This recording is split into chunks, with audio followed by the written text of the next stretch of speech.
You've probably heard this sentence 1,000 times. The only person stopping you is you. It's printed on some motivational poster with a mountain range in the background, or slapped onto a stock photo of a sunrise with cursive font, and honestly, I think it's one of the most overused, eye-roll-inducing phrases on the internet. And I used to hate it. I used to think it was one of those things that people who already had their life together said to people who didn't, without actually understanding what it's like to feel stuck. Stuck in a job you hate. Stuck in a body you don't feel confident in. Stuck watching other people build the life you wish you had while you're sitting there wondering what's wrong with you. But here's the thing. After spending years being one of those stuck people, and after finally getting unstuck, I think that sentence is actually true. Not in the cheesy, poster-on-the-wall way. In a much more specific, uncomfortable way that I don't think people really explain properly. So give me the next few minutes, and I promise I'm not going to tell you to just manifest your way out of your problems, or wake up at 5 a.m. and take a cold shower like some guy on Instagram with a jawline that could cut glass. I actually want to explain why this is true and what to do about it. So let's start with the version of me that didn't believe any of this. A few years ago, I was working a job that drained me completely. I'd come home, sit on my couch, and scroll on my phone for 4 hours doing absolutely nothing productive, just marinating in this weird numb feeling. I wanted to start something of my own. I had ideas. I had things I wanted to build. But every single time I thought about actually doing it, some other explanation would show up in my head to explain why now wasn't the time.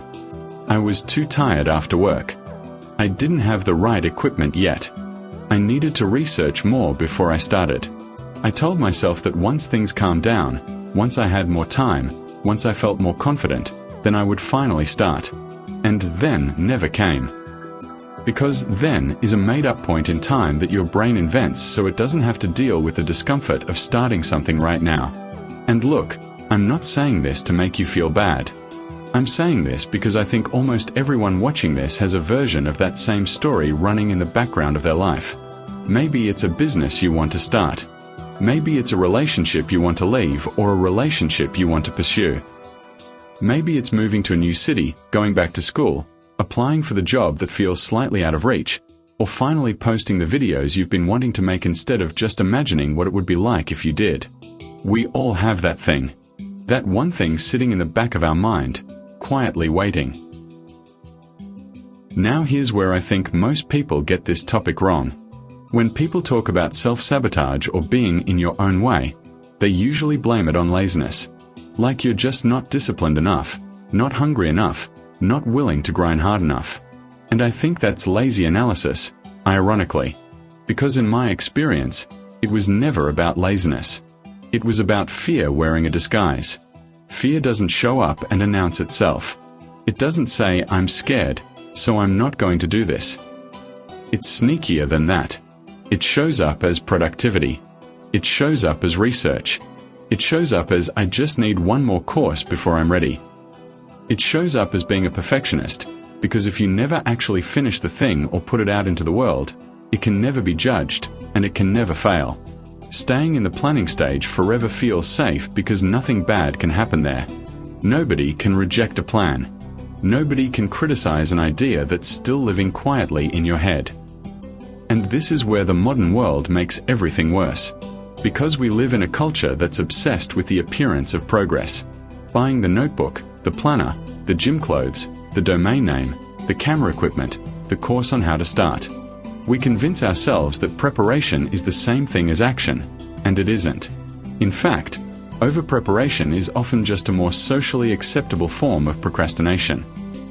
It lets you feel like you're doing something productive while avoiding the one thing that would actually move you forward, which is doing the uncomfortable, unpolished, imperfect version of the thing right now.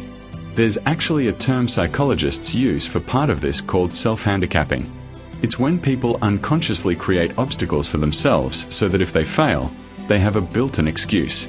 I didn't get the promotion because I didn't even really try for it. The video didn't do well because I threw it together last minute anyway. The relationship didn't work out because I wasn't even that invested. It's a defense mechanism. If you never fully try, You never have to face the version of failure where you gave it everything and it still didn't work. That version is scarier because it would mean the failure says something about you, rather than about your effort. So your brain, trying to protect you, quietly sabotages the attempt so you always have an out. I did this constantly. When I started my channel, I didn't tell anyone about it for months. Not because I was being humble, but because if nobody knew about it, nobody would know if it flopped. That way, I had a built-in exit. I could always tell myself it wasn't a real attempt. And that's exactly the trap. Because when you protect yourself from failure like that, you also protect yourself from success. You can't have one without risking the other. So here's the paradox at the center of all of this, and I think it's the part that actually matters. You cannot think your way into confidence. You can only act your way into it. Most people wait to feel ready before they start. They wait to feel confident before they put themselves out there. They wait to feel like a real writer, a real entrepreneur, a real runner, a real whatever, before they let themselves claim the identity. But it works backwards from how everyone assumes it does. The confidence doesn't come first. The confidence is built from the evidence you collect by doing the thing badly, repeatedly, until you get less bad at it. Nobody feels ready. The people who look confident from the outside just started before they felt ready, and the feeling caught up later.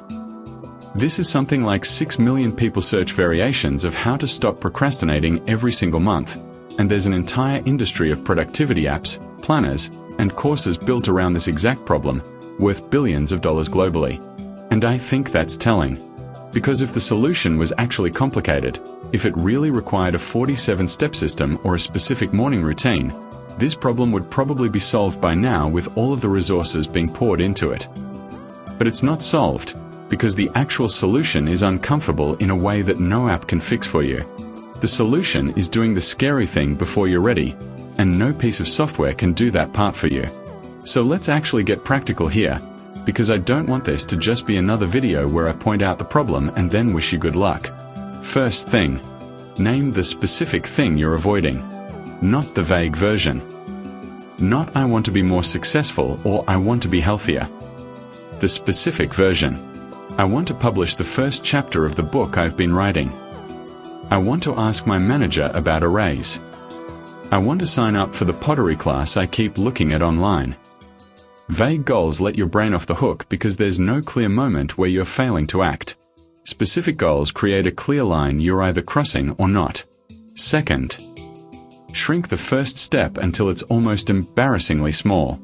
If your brain is resisting starting a business, don't tell yourself you need to build the whole thing today. Tell yourself you're going to spend 15 minutes writing down 3 ideas. If you're avoiding the gym, don't commit to an hour-long session.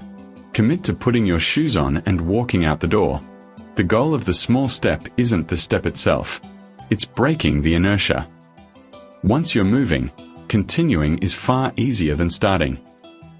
Third, set a deadline that involves another person. This is the one that actually worked for me the most. Tell a friend you're launching something by a certain date. Book the class instead of just thinking about booking it. Make an appointment. Put money down. The second another human being is aware of your goal, the social cost of quitting becomes real, and that's often exactly the push people need, because most of us are more afraid of looking flaky to someone else than we are of quietly disappointing ourselves in private. Fourth, let the first attempt be bad on purpose. Give yourself explicit permission for the first version to suck, not as a backup plan, but as the actual goal. Because when the goal is make something bad first, you remove the fear of failure entirely, since failure was the plan all along. And ironically, that's when people usually make something decent, because they finally stopped overthinking it. Now here's the domino effect that I promised I'd tie back to at some point.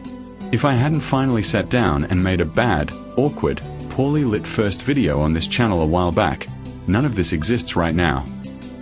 I wouldn't have the people in the comments who tell me a video actually changed how they see something. I wouldn't have met some of the people I now consider real friends through this community. I wouldn't have built the confidence to try other things I was scared of, in my career and in my personal life. And you wouldn't be watching this video right now.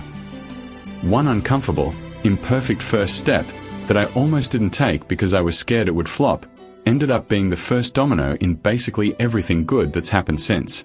And I think that's the part people miss about that cheesy poster quote. It's not saying you're the villain of your own story or that you're weak for being scared.